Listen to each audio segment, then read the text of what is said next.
Commerce School. Myself Khushbu Gupta. Welcoming you back to the accounts lecture. We are learning the chapter admission of a partner, right? तो अभी हमने first problem सीखा है, सारे basic सीख लिए, right? तो आज हम सीखेंगे हमारा सेकंड प्रैक्टिकल प्रॉब्लम। तो सेकंड प्रैक्टिकल प्रॉब्लम सॉल्व करने के पहले मैं आपको बता देती हूँ कि हमें इस प्रॉब्लम में करना क्या है। तो first I will explain you the problem, then after I will solve in the board. Okay, so let's start. I will explain you first. तो अभी हम सेकंड प्रॉब्लम देखेंगे, ठीक है? तो सेकंड प्रॉब्लम में हमें क्या बोला जा रहा है, अमलिंदु एंड समीर, ठीक है? आपको दो पार्टनर्स दिए, Amalendu and Sameer share profits and losses in the ratio 3:2। कैसे शेयर करते हैं वो? 3:2 के प्रॉफिट शेयरिंग रेशियो में वो शेयर करते हैं। तो ये कैसा रेशियो है? ये ऑल प्रॉफिट शेयरिंग रेशियो है, राइट? दो पार्टनर्स का नाम क्या है? अमलिंदु एंड समीर। और आगे क्या बताया आपको? Their balance sheet as on 31 March 2017 was as under. आप लोगों को ये बैलेंस शीट दी गई है। कैसी बैलेंस शीट है? ये है ओल्ड बैलेंस शीट है, ठीक है? अब आपको लायबिलिटीज दी है, अमाउंट, असेट, अमाउंट, ठीक है? तो हम ये क्या देख लेते हैं, पहले एडजस्टमेंट चेक करते हैं, उसके बाद हम बैलेंस शीट देखेंगे, ठीक है? क्या बोल रहे हैं आपको? पहले तो ये देखना है, ऑन 1 अप्रैल 2017 को एक नया पार्टनर फर्म में आया। दे admit the Paresh in their partnership. Paresh नया पार्टनर फर्म में आया। जब कोई भी नया पार्टनर फर्म में आता है तो थोड़ी सी टर्म्स एंड कंडीशंस चेंज हो जाती है फर्म में, उनके बीच में नया एग्रीमेंट बनता है। तो क्या क्या कंडीशंस चेंज हुई, क्या क्या टर्म्स डिसाइड किए गए, वो देखते हैं। फर्स्ट एडजस्टमेंट में क्या दिया है? ही shall pay ₹16,000 as his share of goodwill. नया पार्टनर फर्म में गुडविल लेकर आया, 16,000 रुपए का गुडविल वो फर्म में लेकर आया। जब कोई नया पार्टनर फर्म में गुडविल लेकर आता है तो इसका इफेक्ट किधर जाता है? पार्टनर्स कैपिटल अकाउंट के क्रेडिट में। ओल्ड पार्टनर्स को सैक्रिफाइसिंग रेशियो में हम क्या कर देते हैं? डिवाइड कर देते हैं, राइट? उसके बाद सेकंड इफेक्ट किधर आएगा? बैंक अकाउंट के डेबिट साइड में। आप लोगों को अगर ऊपर कैश एंड बैंक दिए तो बैंक अकाउंट बनाएंगे। अब जैसे आपको फर्स्ट प्रॉब्लम में कैश दिया तो हमने कैश अकाउंट बनाया था। अभी सेकंड प्रॉब्लम में आपको कैश एंड बैंक दिया तो हम बैंक अकाउंट बनाएंगे। जब नया पार्टनर फर्म में गुडविल लेकर आता है, एक तो ओल्ड पार्टनर्स को डिवाइड कर दी जाती है ओल्ड सैक्रिफाइसिंग रेशियो में, और सेकंड इफेक्ट आता है बैंक अकाउंट के डेबिट में, क्योंकि बैंक में पैसा आ रहा है। उसके बाद 50% amount of goodwill shall be withdrawn by the old partners. उसमें से आधी गुडविल ओल्ड पार्टनर्स क्या कर रहे हैं? विड्रॉ कर रहे हैं। मतलब 16,000 का 8,000 पार्टनर्स क्या कर लेंगे? विड्रॉ कर लेंगे। तो उसका इफेक्ट किधर जाता है? जब गुडविल विड्रॉ होती है तो उसका सेकंड इफेक्ट किधर जाता है? उसका फर्स्ट इफेक्ट किधर जाता है? पार्टनर्स कैपिटल अकाउंट के डेबिट साइड में जाएगा टू बैंक अकाउंट के नाम से। किसके नाम से? बैंक अकाउंट के नाम से, क्योंकि बैंक से पैसा चला जाएगा, क्योंकि पार्टनर्स पर्सनली विड्रॉ कर रहे हैं ना, ड्रॉइंग कर रहे हैं वो। तो 16,000 का 8,000 आप विड्रॉ कर दो, है ना? सैक्रिफाइसिंग रेशियो में विड्रॉ हो जाएगा, और वही अमाउंट जो फर्म से पैसा जा रहा है उसका इफेक्ट आ जाएगा बैंक अकाउंट के क्रेडिट साइड में, ठीक है? ओके। उसके बाद आपको क्या बताया? नेक्स्ट पेज पर है आधा प्रॉब्लम। क्या दिया? सेकंड नंबर का adjustment, he shall have to bring in ₹20,000 as his capital for 1/4 share in the future profit. जो नया पार्टनर है ना परेश, वो फर्म में 20,000 रुपये कैपिटल के फॉर्म में भी लेकर आ रहा है। तो एक तो फॉर्म में कैपिटल आ रहा है, पार्टनर्स कैपिटल अकाउंट के क्रेडिट साइड में हम लिखेंगे बाय बैंक अकाउंट के नाम से, सिर्फ परेश के कॉलम में लिखेंगे 20,000 रुपये, और सेकंड इफेक्ट आएगा बैंक अकाउंट के डेबिट साइड में, ठीक है? उसके बाद है थर्ड नंबर का एडजस्टमेंट। क्या बताया आपको? For the purpose of Paresh admission, Paresh के एडमिशन के लिए it was agreed that the asset should be revalued as follow. Asset की वैल्यू चेंज हो रही है, असेट एंड आपके जो भी असेट की बताइए, लायबिलिटी की तो कोई वैल्यू चेंज नहीं हो रही। तो सबसे पहले 3 में का ए असेट, ए एडजस्टमेंट पे क्या दिया? Land and building is to be valued at 60,000। Land and building की वैल्यू 60,000 हो गई। तो थर्ड के ऊपर A number, land and building पर थर्ड का ए नंबर का एडजस्टमेंट है ना? तो वहां पर ओल्ड बैलेंस शीट में आपके पास थी 50,000 की लैंड एंड बिल्डिंग, लेकिन अभी हो गई है 60,000। देखो आपको बताया ना एडजस्टमेंट में कितना बताया? 60,000 बताया लैंड एंड बिल्डिंग की वैल्यू, मीन्स 10,000 वैल्यू बढ़ चुकी है। लैंड एंड बिल्डिंग की वैल्यू बढ़ गई तो इस वजह से उसका इफेक्ट किधर जाएगा? रिवैल्यूएशन अकाउंट के क्रेडिट साइड में जाएगा, और मतलब profit and loss adjustment account के क्रेडिट साइड में जाएगा। और इसका सेकंड इफेक्ट किधर आएगा? इसका सेकंड इफेक्ट आएगा बैलेंस शीट के असेट साइड में, ठीक है? उसके बाद है plant and machinery to be valued at 16,000। Third का बी देखेंगे आप, प्लांट एंड मशीनरी की वैल्यू 16,000 होगी। प्लांट एंड मशीनरी की वैल्यू देखो, थर्ड का ये बी है। क्या बताया आपको? 16,000 हो गई ना, पहले 20,000 थी, अभी 16,000 होगी, 4,000 वैल्यू कम हो गई। इस वजह से जब भी एसेट की वैल्यू कम होती है तो उसका इफेक्ट जाता है profit and loss adjustment account के डेबिट साइड में जाता है, ठीक है? उसका सेकंड इफेक्ट आएगा असेट साइड में, हम 20,000 में से 4,000 क्या कर देंगे? माइनस कर देंगे, क्योंकि अभी वैल्यू 16,000 हो गई है। तो आउटर कॉलम में 16,000 मिल जाएगी आपको। उसके बाद आपको बताया स्टॉक वैल्यूड एट 20,000, स्टॉक की वैल्यू 20,000 हो गई है। स्टॉक की वैल्यू कितनी हो गई? 20,000। 3 का सी, स्टॉक की वैल्यू हो गई 20,000, पहले कितनी थी 16 थी, मीन्स 4,000 इंक्रीज हो गई है, जिसका इफेक्ट जाएगा profit and loss adjustment account की क्रेडिट में जाएगा। और असेट में स्टॉक में हम 16,000 में 4,000 ऐड कर देंगे तो कितना आ जाएगा 20,000। उसके बाद furniture and fixtures at 4,000, furniture and fixtures की वैल्यू कितनी हो गई 4,000, पहले कितनी थी देखो, फर्नीचर एंड फिक्सर की वैल्यू पहले थी 8,000, ये भी थर्ड का सी है एडजस्टमेंट है, पहले 8,000 थी अभी 4,000 हो गई, इट मीन्स 4,000 वैल्यू कम हो गई, जिसका इफेक्ट जाएगा profit and loss adjustment account के डेबिट साइड में, और फर्नीचर में से भी हम क्या कर देंगे माइनस कर देंगे, राइट। उसके बाद a provision of 5% on debtors should be made for the doubtful debtor, debtors के ऊपर आरडीडी क्रिएट हो रही है, डेटर्स के ऊपर क्या क्रिएट हो रही है आरडीडी, तो डेटर्स के ऊपर आरडीडी क्रिएट हो रही है, तो एक तो डेटर की वैल्यू कम हो रही है, डेटर्स के ऊपर 5% आरडीडी है, डेटर्स के ऊपर लिखेंगे हम 3 का डी 5%, 24,000 का 5% कितना आता है 1,200, 1,200 डेटर की वैल्यू कम हो रही है, इस वजह से उसका इफेक्ट किधर जाएगा profit and loss adjustment account के डेबिट साइड में, ठीक है। एंड सेकंड इफेक्ट जाएगा डेटर में से क्या कर देंगे माइनस कर देंगे 1,200 रुपए, राइट। हो गई सारी एडजस्टमेंट, राइट। आप लोगों को क्या बोला जा रहा है, pass the necessary journal entries in the book of the new firm. Actually हमें जर्नल एंट्री करनी है, लेकिन हम प्रॉफिट एंड लॉस एडजस्टमेंट और पार्टनर कैपिटल अकाउंट तभी भी बनाएंगे, क्यों बनाएंगे, क्योंकि वहां का बैलेंस, उसकी बैलेंस की भी तो जर्नल एंट्री होगी, और बैलेंस तो तभी निकलेगा जब हम वो अकाउंट बनाएंगे, तो जर्नल एंट्री हम लेजर के बाद बनाएंगे, तो आप लोगों को बहुत सिंपल लगेगा, एकदम ध्यान से समझ के लेना, मैं बोर्ड पे सॉल्व करूंगी तब आपको एकदम क्लियर हो जाएगा, ठीक है। और अभी देख लेते हैं क्या क्या बाकी है। बैलेंस शीट के एसेट में है कैश एट बैंक है, कैश बैंक अकाउंट हम बनाएंगे, और बैंक अकाउंट के क्रेडिट साइड में, बैंक अकाउंट के किधर चला जाएगा क्रेडिट साइड में चला जाएगा ये amount, right, sorry credit side में डेबिट साइड में अमाउंट जाएगा, किस नाम से लिखेंगे हम, टू बैलेंस ब्रॉट डाउन, क्योंकि फॉर्म में पहले से ही इतना पैसा है, ओके।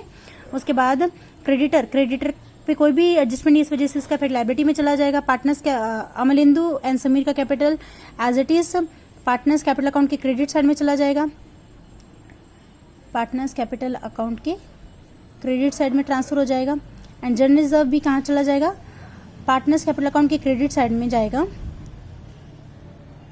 पार्टनर्स कैपिटल अकाउंट के क्रेडिट साइड में जाएगा, किस रेशो में जाएगा, ओल्ड पार्टनर्स को ओल्ड रेशो में, old partners in old ratio, ठीक है। ये हम पार्टनर्स में क्या कर देंगे डिवाइड कर देंगे, ओके क्लियर। अभी मैं प्रॉब्लम बोर्ड पे सॉल्व करूंगी, आप लोगों के दिमाग में जो भी डाउट होगा तो वो आपका क्लियर हो जाएगा, ठीक है, ओके। एक्चुअली हम जर्नल एंट्री करेंगे, लेकिन जर्नल एंट्री के लिए थोड़ा पहले profit and loss adjustment and partners capital account भी बनाएंगे, तब क्योंकि उनका बैलेंसिंग की भी तो जर्नल एंट्री होगी, वो तो हमें बैलेंसिंग करने के बाद ही पता चलेगा, okay. So I will now solve on the board. सब लोगों को समझ में आया प्रॉब्लम में हमें क्या दिया गया। एक्चुअली प्रॉब्लम में हमें जर्नल एंट्री करने के लिए बोला जा रहा है, राइट। प्रॉब्लम में हमें जर्नल एंट्री करने के लिए बोला है, लेकिन आप फॉर्मेट देख सकते हो लेजर का, मतलब क्या है, एक्चुअली जर्नल एंट्री करने वाले हैं हम, लेकिन जर्नल एंट्री के लिए हमें profit and loss adjustment account का बैलेंस पता होना चाहिए, तो वो तो बनाने के बाद ही पता चलेगा। पार्टनर्स कैपिटल अकाउंट का बैलेंस पता होना चाहिए, जो कि हमें पार्टनर्स कैपिटल अकाउंट बनाने के बाद ही पता चलेगा। जर्नल एंट्री सिर्फ 2 अकाउंट की होती है, प्रॉफिट एंड लॉस एडजस्टमेंट की, पार्टनर्स कैपिटल की एंड बैंक अकाउंट की। बैलेंस शीट की कोई जर्नल एंट्री नहीं होती, लेकिन तभी मैं आपको, जब ये हम बनाए रहे हैं तो एक तरह से हम लेजर की भी प्रैक्टिस कर लेते हैं, और होने के बाद अगर आप लोग किसी बच्चे को अगर जर्नल एंट्री करना है तो वो जर्नल एंट्री के लिए सिर्फ वर्किंग नोट में profit and loss adjustment account and partners capital account बनाएगा, ठीक है। और क्योंकि जर्नल एंट्री इन्हीं दो की बेसिस पर होती है, बैलेंस शीट की कोई जर्नल एंट्री नहीं होती। आप लोगों को बोला जा रहा है कि आप जर्नल एंट्री करो, तो you need not to prepare the balance sheet, आप लोगों को बैलेंस शीट बनाने की कोई जरूरत नहीं है, ठीक है। तो मैं जस्ट रिवीजन पर्पज के लिए बैलेंस शीट बना रही हूँ, अदरवाइज बैलेंस शीट नहीं बनती जब हमें जर्नल एंट्री करनी होती है उस टाइम पर, ठीक है। लेकिन तभी भी just for the revision purpose I am preparing the whole problem solving. Ledger भी बनाएंगे हम, जर्नल भी बनाएंगे, ठीक है। तो स्टार्ट करते हैं, फर्स्ट एडजस्टमेंट से स्टार्ट करते हैं। आप देख सकते हैं प्रॉब्लम नंबर 2 है, पेज 161 एंड 162 पर है। किनकी फॉर्म में बना रहे हैं हम, अमलिंदु, समीर एंड परेश की फॉर्म में बना रहे हैं। Paresh is the new partner, right. तो इसी तरीके से हमने पार्टनर्स कैपिटल अकाउंट बनाया है, न्यू बैलेंस शीट का फॉर्मेट है and bank account. Balance sheet बनाने की जरूरत नहीं रहती जब आप लोगों को जर्नल एंट्री करनी रहे, लेकिन तभी भी जस्ट हम प्रैक्टिस के लिए कर रहे हैं, ठीक है। ओके, तो फर्स्ट एडजस्टमेंट से स्टार्ट करते हैं। क्या बताया उन्होंने फर्स्ट एडजस्टमेंट में, देख सकते हैं वहां पे प्रॉब्लम है, क्या दिया आपको, ही shall pay ₹16,000 as the share of goodwill. जो नया पार्टनर है ना परेश, वो फर्म में 16,000 रुपए गुडविल के नाम का लेकर आया, ठीक है। फर्म में वो 16,000 रुपए गुडविल के नाम का लेकर आया, और साथ ही में आपको बताया 50% amount of goodwill shall be withdrawn by the old partner. उसमें से 50% गुडविल पार्टनर्स विड्रॉ भी कर रहे हैं। तो जब 16,000 रुपए वो गुडविल फर्म में लेकर आया, तो हम ओल्ड पार्टनर्स को डिवाइड कर देंगे, किस रेशो में डिवाइड करेंगे, सेक्रीफाइसिंग रेशो में डिवाइड करेंगे, राइट। तो सेक्रीफाइसिंग रेशियो में हम गुडविल को डिवाइड करेंगे। सबसे पहले तो हम क्या करते हैं, बाय गुडविल। मैंने आप लोगों को बताया था, जब आप लोगों के पास क्वेश्चन में सिर्फ ओल्ड प्रॉफिट शेयरिंग रेशियो हो, न्यू प्रॉफिट शेयरिंग रेशियो आप लोगों को क्वेश्चन में ना दिया गया हो, तब आप लोगों को सेक्रीफाइसिंग रेशियो कैलकुलेट करने की जरूरत नहीं है, क्योंकि सेक्रीफाइसिंग रेशियो जब आप लोगों को न्यू रेशियो नहीं दिया तो आपका सेक्रीफाइसिंग रेशियो वही होगा जो आपका ओल्ड रेशियो है। ठीक है, तो मेरे देखेंगे बाय गुडविल सेक्रीफाइसिंग रेशियो में हम डिवाइड करेंगे। सेक्रीफाइसिंग रेशियो वही रहेगा जो आपका ओल्ड रेशियो है। क्या है आपका सेक्रीफाइसिंग रेशियो? सेक्रीफाइसिंग रेशियो है आपका जो ओल्ड रेशियो है वही, मतलब 3:2। ओके, और ये अब देखो गुडविल लेकर आया है, पार्टनर लेकर आया और वो गुडविल विड्रॉ हो रही है, मतलब ये कौन सा मेथड है? प्रीमियम मेथड में सेकंड कंडीशन है, राइट। जब पार्टनर फॉर्म में गुडविल लेकर आए और वो गुडविल ओल्ड पार्टनर विड्रॉ कर ले, तो वो कौन सा मेथड रहता है? वो रहता है प्रीमियम मेथड में second condition, right. Premium method में सेकंड कंडीशन, इस वजह से मैंने ऊपर ऐसा लिखा है।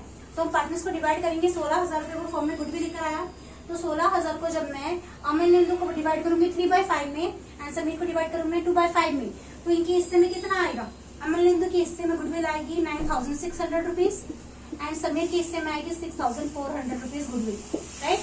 और ये गुडविल नया पार्टनर फॉर्म में लेकर आ रहा है, इस वजह से हम इधर लिखेंगे टू गुडविल बैंक बैलेंस बढ़ रहा है,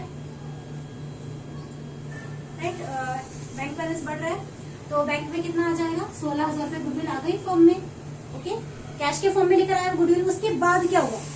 पहले तो वो गुडविल लेकर आया 16,000 रुपए, नया पार्टनर गुडविल लेकर आया, उसका इफेक्ट क्या होता है? ओल्ड पार्टनर्स को डिवाइड करते हैं हम सेक्रीफाइसिंग रेशियो में, उसका सेकंड इफेक्ट आता है बैंक अकाउंट के डेबिट साइड में। ओके, उसके बाद 50% of the goodwill, 50% of the goodwill shall be withdrawn by the old partners. 16,000 में से आधी गुडविल, मतलब कितनी होंगी? 16,000 का हाफ 50% कितना होता है? 8,000 रुपीज ओल्ड पार्टनर्स ने विड्रॉ कर लिए, ठीक है ना। तो वो हम इधर लिखेंगे। जब पार्टनर को गुडविल विड्रॉ करता है तो उसके अकाउंट से उतना रुपए माइनस हो जाएगा, लेकिन हम किस नाम से लिखेंगे? बैंक अकाउंट के नाम से लिखेंगे, क्योंकि फॉर्म से पैसा जा रहा है। तो ये क्या है? 50% गुडविल विड्रॉन, ब्रैकेट में लिख देते हैं, राइट। 50% गुडविल विड्रॉन,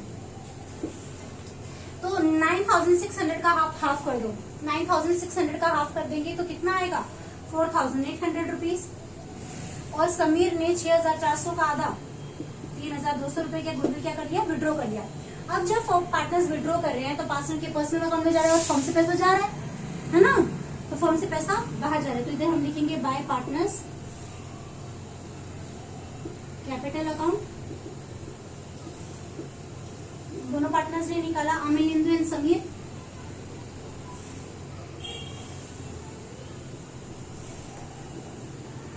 कितना? 4,800 एंड 3,200, राइट। ओके, समझ में आया सबको? गुडविल लेकर आया और विड्रॉ करने का इफेक्ट क्या आया, समझ में आया सबको? ठीक है, अभी अगला एडजस्टमेंट करते हैं हम। सेकंड नंबर का एडजस्टमेंट आप लोगों को वहां पर देखो क्या दिया है। ही शैल हैव टू ब्रिंग, कौन ही की कौन है यहाँ पर? ही, परेश, नया partner. He shall have to bring in ₹20,000 as capital for 1/4 share in the future profit. नया पार्टनर फॉर्म में कैपिटल लेकर आया 20,000 रुपए का। जब कोई नया पार्टनर फॉर्म में कैपिटल लेकर आता है तो उसको हम कैसे लिखते हैं? पार्टनर्स कैपिटल अकाउंट के क्रेडिट में लिखते हैं बाय बैंक अकाउंट के नाम से।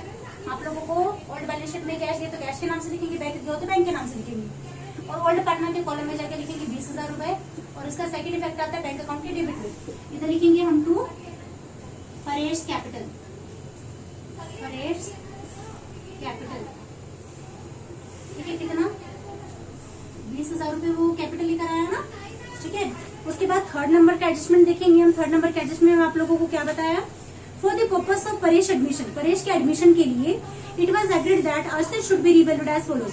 असेट का रिवैल्यूएशन करने वाले हम, तो जैसा जैसा बोला जाएगा वैसा वैसा हम करेंगे। थर्ड का ए एडजस्टमेंट हम देखेंगे। सबसे पहले क्या दिया आपको? Land and building is to be valued at 60,000। Land and building की वैल्यू 60,000 हो गई। अब बैलेंस शीट में चेक करो, बैलेंस शीट में कितनी थी लैंड एंड बिल्डिंग की वैल्यू? लैंड एंड बिल्डिंग की वैल्यू बैलेंस शीट में थी 50,000 और अभी कितनी हो गई? 60,000। मतलब लैंड एंड बिल्डिंग की वैल्यू 10,000 रुपीज से बढ़ गई ना। जब कोई एसेट की वैल्यू बढ़ती है तो उसका इफेक्ट किधर आता है?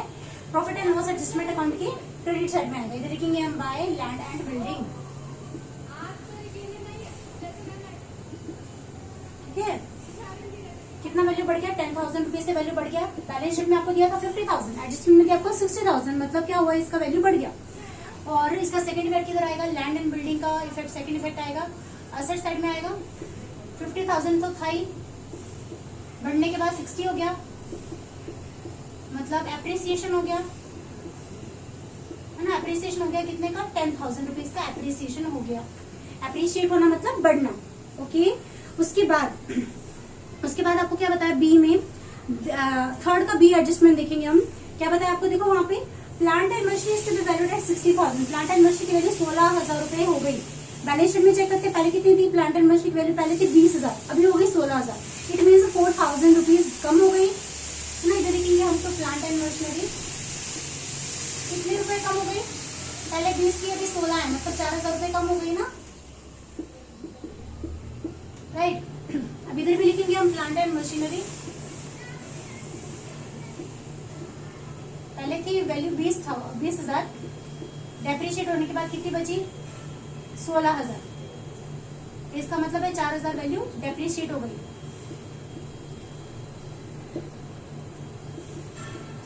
ओके, उसके बाद आपको थर्ड का सी देखना है।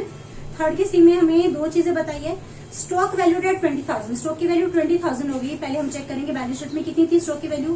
बैलेंस शीट में स्टॉक की वैल्यू थी 16,000 और अभी है एडजस्टमेंट में हमें बताया 20,000। इट मीन्स 4,000 वैल्यू इंक्रीज हो गई है। जब असेट की वैल्यू इंक्रीज होती है तो हम क्रेडिट में लिखेंगे, इधर लिखेंगे हम बाय स्टॉक कितना 4,000। ओके, और इधर लिखेंगे हम स्टॉक की वैल्यू कितनी है आपके पास, स्टॉक की वैल्यू थी 16 थी, अभी एप्रिशिएट होने के बाद 20,000 हो गई। इट मीन्स 4,000 एप्रिशिएट हो गई है वैल्यू। ठीक है, शॉर्ट में लिख रही हूँ एप्रिशिएट का ऐप लिख रही हूँ, मीन्स एप्रिशिएट हो गई। ओके, फिर फर्नीचर एंड फिक्सर की वैल्यू कितनी हो गई at rupees 4,000। Furniture and fixture की वैल्यू पहले कितनी थी, देखो बैलेंस शीट में चेक करेंगे, पहले थी 8,000 अभी हो गई 4,000, मतलब 8 से 4,000 हो गई, 8,000 से 4,000 हो गई। इसका मतलब क्या, 4,000 वैल्यू कम हो गई, जिसको हम लिखेंगे profit and loss adjustment account के डेबिट साइड में फर्नीचर एंड फिक्सर्स।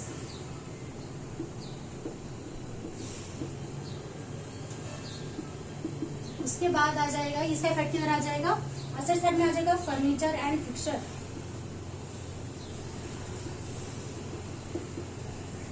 कितना 8,000 है, माइनस करेंगे हम डेप्रिसिएशन कितना आया, 4,000 आया है ना, 4,000 बच गई कितनी, 4,000। ओके, उसके बाद डी में क्या बताया, a provision of 5% of debtor should be made on doubtful debtor. 3 का डी एडजस्टमेंट है, जिसमें हमें बताया कि डेटर्स पर 5% आरडीडी क्रिएट हो रही है। पहले आपको कोई आरडीडी नहीं थी, पहले आपको डेटर से पूरा पैसा मिल रहा था। संडे डेटर से पहले आपको 24,000 मिल रहे थे, लेकिन अभी 1,200 रुपए की बैड डेप्ट है। तो इधर लिखेंगे हम टू आरडीडी 1,200। अभी इसका इफेक्ट आएगा डेटर्स 24,000 में से हम माइनस करेंगे आरडीडी 1,200 रुपीज की आरडीडी, तो कितना आ जाएगा 22,800 रुपए, राइट। उसके बाद सारी एडजस्टमेंट आई थिंक हो गई है हमारी, सारी एडजस्टमेंट हो गई, राइट। पहले हम देख रहे थे बैलेंस शीट में हमारा जो भी बाकी रहेगा, जो हमने रिकॉर्ड नहीं किया, जिस पर कोई एडजस्टमेंट नहीं था, तो वो भी पहले रिकॉर्ड कर लेते हैं, यहाँ का बैलेंस ही करेंगे। ये प्रॉब्लम पूरा लेजर का होने के बाद हम जनरल एंट्री करेंगे, ठीक है ना। तो कैश एट बैंक, आप लोगों को असेट साइड में सबसे पहले देखना है कैश एट बैंक, जो कि हमारा पहले से ही ओपनिंग बैलेंस है, वो हम लिखेंगे बैंक अकाउंट की डेबिट साइड में लिखेंगे टू बैलेंस ब्रॉट डाउन। कितनी अमाउंट है उसकी, 12,000 रुपए। Okay, 12,000 rupees. उसके बाद दिया आपको सन्डे डेटर, डेटर पे एडजस्टमेंट हो चुका, लैंड एंड बिल्डिंग का हो चुका, स्टॉक का हो चुका, प्लांट एंड मशीनरी का हो चुका, एंड फर्नीचर एंड फिक्सर हो चुका, सारा एडजस्टमेंट हो चुका। क्रेडिटर्स, लायबिलिटी में देखेंगे क्रेडिटर्स की एडजस्टमेंट बाकी है। सेंट्री क्रेडिटर का effect as it is liability में जाएगा। सेंट्री क्रेडिटर्स कितनी है, सेंट्री क्रेडिटर्स की वैल्यू, सेंट्री क्रेडिटर्स की वैल्यू आपको कितनी दी है, आपको दी है 10,000 रुपीज। उसके बाद पार्टनर्स का बैलेंस दिया है, अमन लिंदो का कैपिटल एंड समी का कैपिटल लायबिलिटी में दी, इस वजह से क्रेडिट में जाएगा। इधर हम लिखेंगे बाय बैलेंस ब्रॉट डाउन, कितना है वो 40,000 एंड 20,000, ठीक है। उसके बाद जर्नल रिजर्व हम पार्टनर्स में डिवाइड करेंगे, तो लिखेंगे हम बाय जर्नल रिजर्व पार्टनर्स में डिवाइड किया जाता है, ओल्ड पार्टनर्स में डिवाइड किया जाता है, कभी भी ओल्ड रेशो में डिवाइड किया जाता है, ठीक है ना। तो कितना आ जाएगा 20,000 को हम ओल्ड रेशो में डिवाइड करेंगे। ओल्ड रेशो क्या रहेगा आपका 3:2 है ना। तो कितना आ जाएगा, एक हिस्से में आ जाएगा 12,000 रुपए का जर्नल रिजर्व, और दूसरे के हिस्से में आ जाएगा 8,000 का जनरल रिजर्व। आपको कैलकुलेट करना होगा 20,000 का 3/5 एंड 20,000 का 2/5, मतलब आपको मिलेगा 8,000। ठीक है, ओके। तो अभी सारा कुछ हो गया है। अब क्या करेंगे, जस्ट हम बैलेंसिंग करेंगे। बैलेंसिंग करने के बाद हम जर्नल एंट्री करेंगे। ठीक है, तो पहले बैलेंसिंग करते हैं। बैलेंसिंग के लिए देखेंगे हम सबसे पहले यहाँ का टोटल देखेंगे, यहाँ का और यहाँ का। किस साइड का टोटल ज्यादा आता है? आई थिंक क्रेडिट साइड का टोटल ज्यादा है। क्रेडिट साइड का टोटल ज्यादा कितना है? क्रेडिट का साइड का टोटल आता है 14,000 एंड डेबिट साइड का टोटल कितना आएगा? 9,200। जब आप इन्हें माइनस करेंगे ना तो कितना आ जाएगा? 4,800 रुपए का क्या आएगा? प्रॉफिट आएगा। ठीक है, क्योंकि इसके क्रेडिट साइड का टोटल ज्यादा था। That is a profit 14,000 rupees. अब जिस साइड का टोटल कम है उस साइड में हम लिखते हैं, राइट। प्रॉफिट जो भी रहेगा हम डेबिट साइड में लिखेंगे। इधर लिखेंगे हम तो partners capital account, partners capital account, right. तो क्या है? अमलेंदु एंड समीर, ये हमारे ओल्ड पार्टनर्स है। भले वो प्रॉफिट हो भले वो लॉस हो, ओल्ड रेशियो में डिवाइड होता है पार्टनर्स को। ओल्ड रेशियो क्या है पार्टनर्स का? 3:2। ओल्ड रेशियो में डिवाइड होता है पार्टनर्स को कभी भी। ठीक है ना। तो कितना था आपका प्रॉफिट? कितना था देखो, 4,800 रुपए का प्रॉफिट था। 3:2 के रेशियो में जब हम डिवाइड करेंगे तो कितना आएगा? 2,880 और इधर आएगा 1,920। ओके, ठीक है। अब क्योंकि ये प्रॉफिट है इस वजह से वो किधर चला जाएगा? पार्टनर्स कैपिटल अकाउंट के क्रेडिट में ट्रांसफर होगा। तो लिखेंगे हम by profit and loss adjustment account. मैं यहाँ पर शॉर्ट में लिख रही हूँ। प्रॉफिट एंड लॉस की जगह मैंने लिखा है P&L, profit and loss adjustment account. कितना है? 2,880 ओके एंड 1,920। ठीक है, अब क्या करेंगे हम यहाँ का भी बैलेंस ही कर लेते हैं। आप लोगों को पार्टनर्स कैपिटल को एडजस्ट करने के लिए ऐसा कुछ एडजस्टमेंट तो बोला नहीं है। क्रेडिट साइड का टोटल ज्यादा दिख रहा है ना। तो कितना आता है देखोगे, अमलेंदु का सबसे पहले करेंगे। यहाँ का टोटल आता है 84,480। 84,480 में से हम ये माइनस कर देंगे, जो कि पार्टनर का उसने ड्राइंग किया था तो उसके अकाउंट से पे माइनस हो जाएंगे। तो मतलब जब भी फर्म देगी, अभी तो नहीं देगी, जब भी फर्म देगी तब कितना मिलेगा? 79,680। कितना आता है? 79,680। कैसा बैलेंस है? ये क्रेडिट बैलेंस है, मतलब फर्म की तरफ से लायबिलिटी है। उसके बाद सेम समीर का करेंगे 56,320।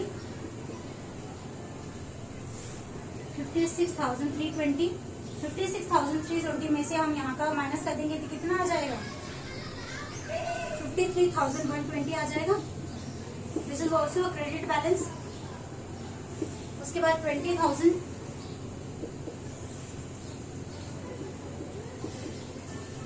सेम यहाँ पर 20,000।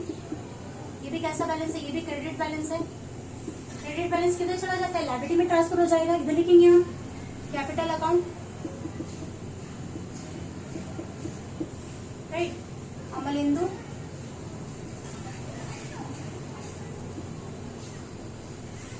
समीर परेश 79,680। उसके बाद 53,120 देन आफ्टर 20,000। अब जब हम सारा टोटल करेंगे तो कितना आएगा? फर्म की लायबिलिटी कितनी है टोटल? 1,52,800। 1,52,800 ओके। और अब हम बैंक बैलेंस देखेंगे। बैंक बैलेंस आपके पास था भी और आपके पास से विड्रॉ भी किया गया। तो वो टोटल पहले था कितना आपके पास? 40,000 था। 48,000 रुपीज था आपके पास। 48,000 में से 8,000 विड्रॉ हो गया तो कितना क्या बैंक बैलेंस बचेगा? 40,000 रुपीज का बैंक बैलेंस बचेगा। इधर लिखेंगे हम बाय बैलेंस कैरी डाउन। और ये बैंक बैलेंस किधर चला जाता है? बैंक बैलेंस चला जाता है असेट साइड में। इधर हम लिखेंगे बैंक बैलेंस कितना? 40,000। ठीक है, अब हम क्या करेंगे? बैलेंस शीट को टैली करेंगे। बराबर आपकी बैलेंस शीट टैली होगी क्योंकि आपने सारी चीजें करेक्ट की है, राइट। तो बैलेंस शीट आपको देखोगे ना तो कितना आएगा आपका? 1,62,800। सेम टोटल आपका असेट साइड का आएगा 1,62,800। ठीक है, एक्चुअली हमें इस करने के लिए अगर आप लोगों को क्वेश्चन में बोला गया है कि आप जर्नल एंट्री करो और आप लोग अगर जर्नल एंट्री नहीं करते, आप एक्स्ट्रा कर सकते हैं। आपने जो बनाया वो अच्छा है क्योंकि आप जर्नल एंट्री जब करेंगे तो आपको एक सिंगल एंट्री ना तो आपकी मिस होगी ना कुछ प्रॉब्लम आएगा। ठीक है। तो उसके लिए हमें ये बनाना रहता है। बैलेंस शीट आप नहीं भी बनाओगे जनरल एंट्री के टाइम पे बराबर है वो, उसकी जरूरत नहीं है, उसके एक्स्ट्रा मार्क मिलने नहीं वाले आपको। ठीक है, तो अभी मैं ये रब करके जनरल एंट्री करूंगी, क्योंकि हमें क्वेश्चन में जनरल एंट्री बोला गया, तो जो करने के लिए बोला जाता है मार्क्स उसी चीज के लिए मिलेंगे। उसके लिए हमें ये तो करना ही पड़ेगा, वर्किंग नोट में करो आप, भले कैसे भी करो, क्योंकि हमें बैलेंस को बिना बनाए तो मिलने नहीं वाला, राइट। ये बैलेंस है या फिर ये बैलेंस है, this is a balancing figure, ये तो हमें बैलेंस करने के बाद ही मिलेगा, इसलिए हमें अकाउंट तो बनाने पड़ेंगे, बैलेंस शीट लेकिन बनाने की जरूरत नहीं है। अभी मैं बैलेंस शीट को रब करके आप लोगों को जनरल एंट्री सिखाती हूँ। ठीक है, I hope you understand the ledger also. ठीक है, लेजर भी उतना ही जरूरी है। अब जनरल एंट्री हम करेंगे। ठीक है,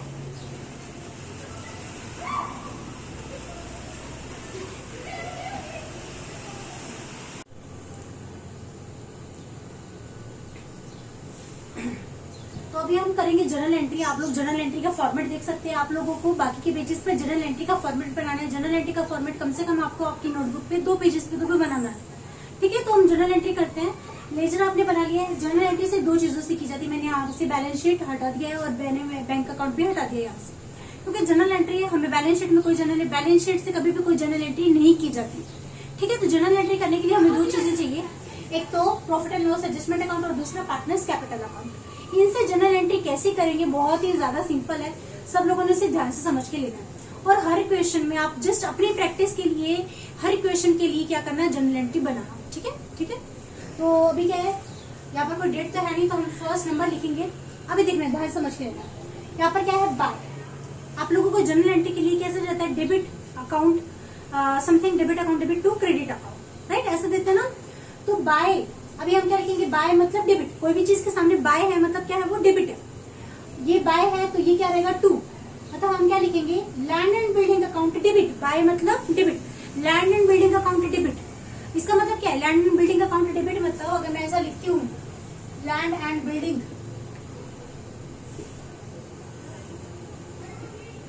land and building account debit, इसका मतलब क्या है, इसका आगे कुछ भी नहीं है, मतलब क्या है, बाय।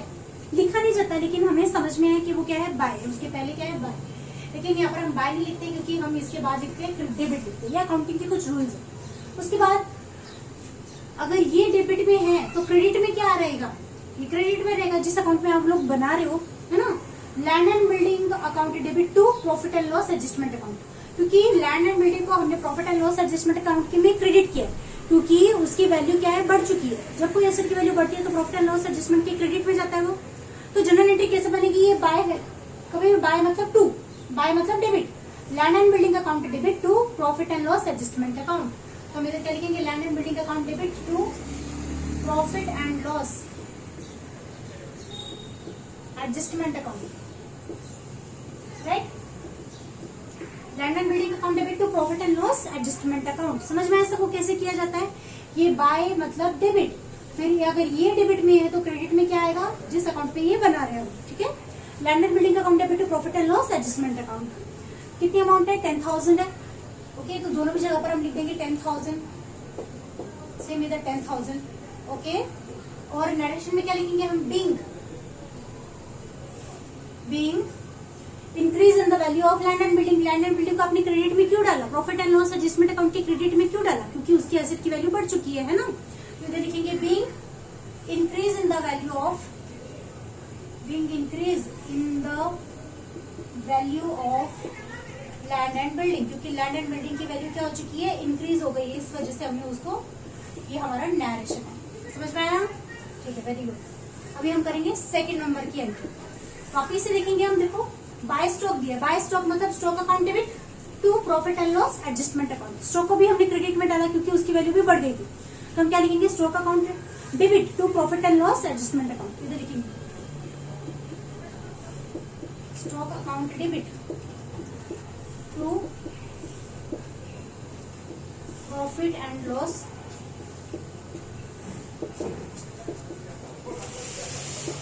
Adjustment account. कितना है, 4,000 ना, 4,000 रुपए से स्टॉक की वैल्यू बढ़ गई। नरेशन क्या लिखेंगे, being increase in the value of stock, being increase in the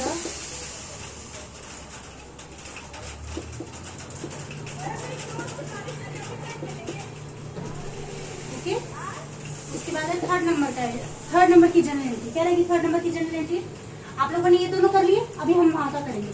ये 2 में है मतलब बाय में क्या रहेगा, ये 2 है तो बाय कौन सा है, बाय मतलब प्रॉफिट एंड लॉस एडजस्टमेंट, ये बाय मतलब डेबिट में है, ये 2 मतलब क्रेडिट रहता है, और यहाँ पर ये 2 में है तो मतलब ये बाय में है, बाय मतलब debit. Profit and loss adjustment account debit to profit and loss adjustment account debit to plant and machinery account. समझ में आ रहा है ना, ये 2 है तो ये क्या रहेगा, बाय, बाय मतलब डेबिट।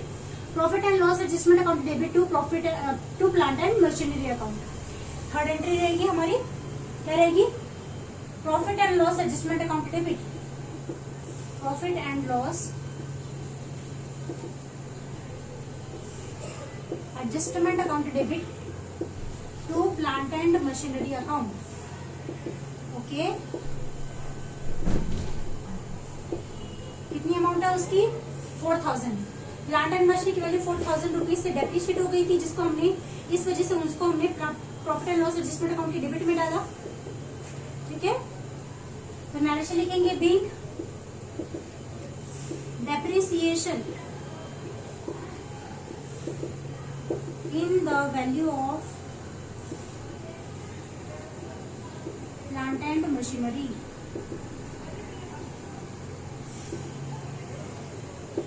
ओके, उसके बाद हमारी 4 नंबर की एंट्री क्या है, ये है 2 में मतलब ये बाय में रहेगा, बाय मतलब debit. Profit and loss adjustment account debit to furniture and fixtures account, profit and loss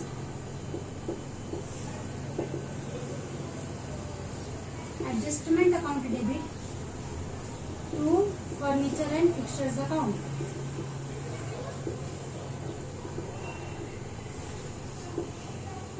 कितने अमाउंट, 4000, राइट। 4000 वैल्यू से 4000 रुपए से फर्नीचर एंड फिक्सचर की वैल्यू कम हो गई थी। नरेशन लिखेंगे हम being depreciation in the value of furniture and fixtures. Okay, ठीक है ना, समझ में आया। ये 4 एंट्री है, अभी बहुत सारी एंट्रीज बाकी है, लेकिन अभी स्पेस की शॉर्टेज की वजह से पहले आप ये 4 एंट्री करो। अभी मैं ये रब करने के बाद आपकी आगे की एंट्री करूंगी। इतना समझ में आया सबको, वेरी गुड। ठीक है, सिर्फ 2 और बाय का ध्यान रखना, अदरवाइज बहुत सिंपल है ये। ठीक है,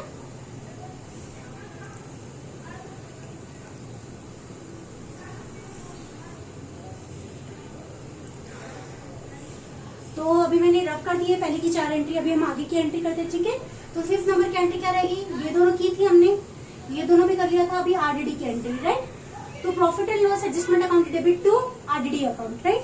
कितने आरडीडी, लेटेस्ट की पे 5% आरडीडी थी, कितना, 1200 रुपए। तो इधर लिखेंगे हम profit and loss adjustment account debit, profit and loss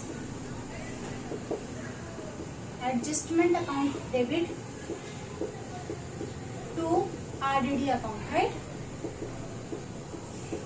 कितना, 1200 रुपए। सेम इधर डायरेक्शन क्या लिखेंगे, being 5% RDD created on debtors. Debtors के ऊपर 5% आरडीडी क्रिएट कर दी, मतलब असेट की वैल्यू कम हो गई, जिस वजह से हमने उसको डेबिट में डाल दिया, राइट। ठीक है ना। उसके बाद 6 नंबर की एंट्री। अब देखो, आप लोगों को प्रॉफिट हुआ था, क्रेडिट साइड का टोटल ज्यादा था, डेबिट साइड में लिखा, क्योंकि अकाउंटिंग में हमें डेबिट एंड क्रेडिट इक्वल करना रहता है। इस वजह से हम यहाँ पर क्या लिखेंगे, ये 2 में हम क्या लिखेंगे, profit and loss adjustment account debit to partners capital account. Partners capital की जगह पार्टनर का नाम लिखेंगे, to Amalendu's capital account to Sameer capital account. ठीक है ना, इधर लिखेंगे profit and loss adjustment account debit. समझ में आ रहा है ना कैसे कर रहे हैं हम जर्नल एंट्री। आप लोगों को खुद से करके आनी चाहिए, दोबारा आप लोगों को जर्नल एंट्री देखने की कभी जरूरत ना पड़े। Profit and loss adjustment account debit to Amalendu's capital account, to Amalendu's capital account and to Sameer capital account. Okay, Amalendu को कितना कैपिटल दिया हमने, टोटल कितना प्रॉफिट आया, 4800 रुपए का, right.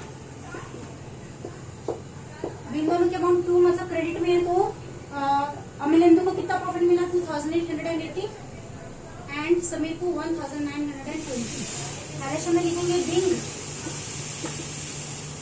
Profit on being profit on profit and loss adjustment account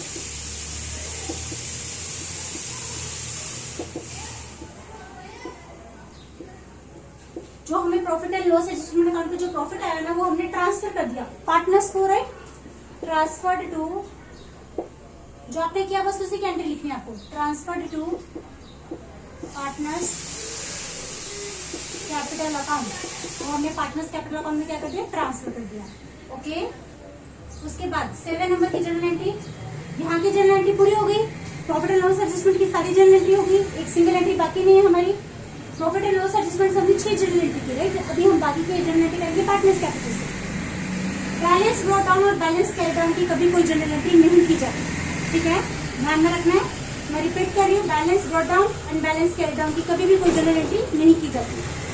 goodwill, सबसे पहले तो गुडविल पार्टनर ने फॉर्म में लेकर आया है ना, तो एक इफेक्ट तो हमने किया था बैंक अकाउंट में, bank account debit to goodwill account, एक वो इफेक्ट किया था, तो मैं तो लिख देती हूँ गुडविल। सबसे पहले तो bank account debit to goodwill account, नए पार्टनर ने फॉर्म में गुडविल लेकर आई थी, है ना, ठीक है। कितना अमाउंट की गुडविल थी, 16,000 रुपए गुडविल थी।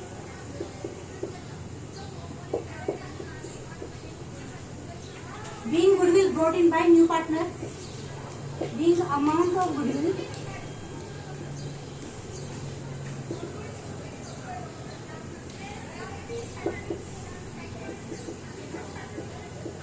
brought in by new partner, new partner form में क्या लेकर आया, गुडविल का पैसा लेकर आया। फिर हमने वो गुडविल का क्या किया, ओल्ड पार्टनर्स को डिवाइड कर दिया, सेक्रीफाइसिंग रेशियो में डिवाइड कर दिया। तो इसकी एंट्री क्या आएगी, देखो ध्यान समझ के लेना, ये बाय गुडविल है, ये गुडविल बाय, बाय मतलब लिमिट में है, ये बाय में है, तो ये दोनों क्या रहेंगे, टू में रहेंगे, बाय मतलब डेबिट, तो ये दोनों क्रेडिट, तो क्या लिखेंगे हम, गुडविल अकाउंट डेबिट, बाय मतलब डेबिट ना, तो हम लिखेंगे goodwill account debit to Amarindu's capital account to Sameer capital account, ठीक है। तो लिखेंगे हम goodwill account debit, goodwill account debit to Amarindu's capital account to Sameer capital account, to Sameer capital account, ठीक है ना। गुडविल का अमाउंट कितनी थी, 16,000 की, जो हमने पार्टनर्स में डिस्ट्रीब्यूट कर दिया, ओल्ड पार्टनर्स में डिस्ट्रीब्यूट कर दिया।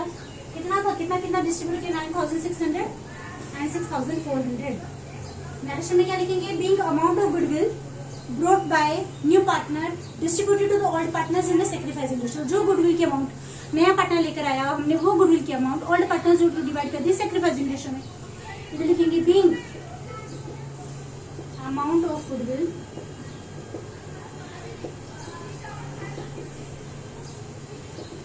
distributed among old partners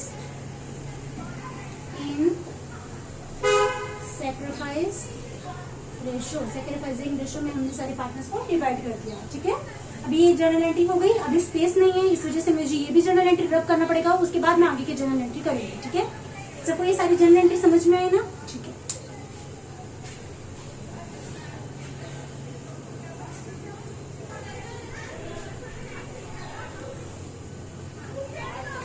अब हम करेंगे हमारी आगे की जर्नल एंट्री। आपने गुडविल का देखा, गुडविल आपने पार्टनर्स को डिवाइड कर दी, उसके बाद 50% गुडविल पार्टनर्स ने विड्रॉ भी की थी ना, उसकी भी जर्नल एंट्री करेंगे। तो ये दोनों, ये 2 में है, बैंक 2 में है, तो ये दोनों क्या रहेंगे, डेबिट में रहेंगे। Amalendu capital account debit, Sameer capital account debit to bank account, ठीक है ना। इधर लिखेंगे हम Amalendu's capital account debit, Sameer capital account debit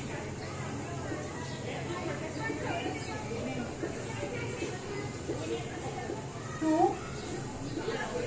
cash और bank account, to bank account, right. कितना अमाउंट गुडविल विड्रॉ हुआ, 4,800, 3,200, यहाँ पर कितना आ जाएगा, 8,000, राइट। क्या लिखेंगे हम नरेशन में, बीइंग 50% amount of goodwill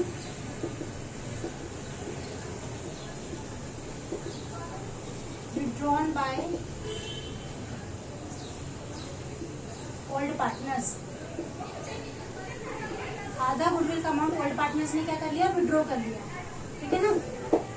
उसके बाद 10 नंबर का नया पार्टनर फॉर्म में कैपिटल लेकर आया था, तो ये जनरल एंट्री हम करेंगे। ये बाय बैंक मतलब ये टू बाय मतलब debit, bank account debit to Paresh capital account, इधर लिखेंगे हम bank account debit to Paresh capital account, है ना। कितना, 20,000।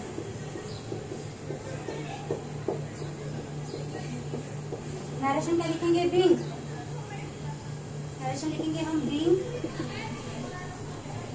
Bing amount of capital,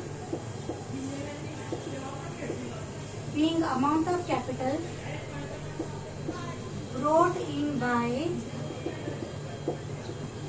being amount of capital brought in by new partner Paresh,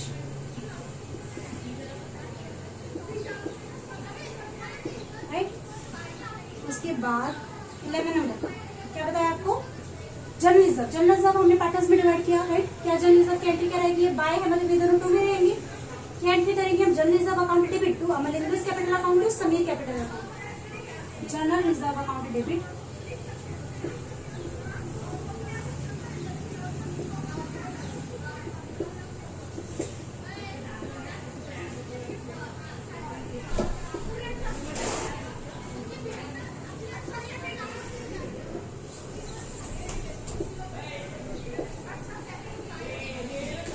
to Sameer capital account, ठीक है ना। तो कितना आएगा टोटल, जनरल रिजर्व कितना था, 20,000 था, वो हमने ओल्ड पार्टनर्स को डिवाइड कर दिया था, ओल्ड रेशियो में डिवाइड कर दिया था, ठीक है ना। नरेशन क्या लिखेंगे हम, Bing amount of general reserve, Bing amount of general reserve distributed among old partners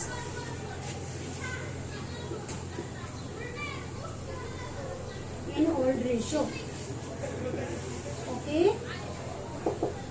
so here our journal entry gets over, क्योंकि profit and loss adjustment account की एंट्री तो हम पहले ही कर चुके, यहाँ से की थी ना, हाँ। एक ही एंट्री को रिपीट करने से एक ही एंट्री रिपीट हो जाएगी, और बैलेंस कैरी डाउन की एंट्री की नहीं जाती, बैलेंस पुट डाउन की एंट्री की नहीं जाती, ठीक है। बैलेंस शीट से कोई जनरल एंट्री की नहीं जाती। So here this journal entry gets over, I hope you do the journal entries. Exam में अगर आप जनरल एंट्री आएगी तो आप कर पाएंगे। तो here this problem gets over, I hope you understand. अगर आप लोगों को अभी भी कोई डाउट हो तो आप मुझे कमेंट बॉक्स में बताइए। अगर आपको प्रॉब्लम समझ में आया, पूरी तरह से समझ में आया, तो वो भी व्यू मुझे अपना व्यू मुझे कमेंट बॉक्स में बताइए, क्योंकि मेरे लिए आपके व्यूज बहुत इंपॉर्टेंट है, ठीक है। और चैनल को सब्सक्राइब कीजिए, सब्सक्राइब करने के बाद बेल आइकॉन पे प्रेस कीजिए और ऑल पे क्लिक कीजिए, ताकि मेरे अपडेटेड लेक्चर्स के हर एक अपडेटेड लेक्चर की नोटिफिकेशन आप तक पहुंचते रहे। अपने फ्रेंड सर्कल में शेयर कीजिए, ताकि कोरोना के टाइम पे, लॉकडाउन के टाइम पे सब लोगों को स्टडी में हेल्प हो सके। I will complete your whole syllabus related to the accounts and the OCM, okay. Maharashtra state board का जो न्यू सिलेबस इस साल पब्लिश हुआ है, मैं वो पूरा सिलेबस कवर करके दूंगी। So in the next lecture I will upload the third practical problem, ठीक है। थर्ड प्रैक्टिकल प्रॉब्लम हम देखेंगे। So till then take care, goodbye, thank you so much, bye bye.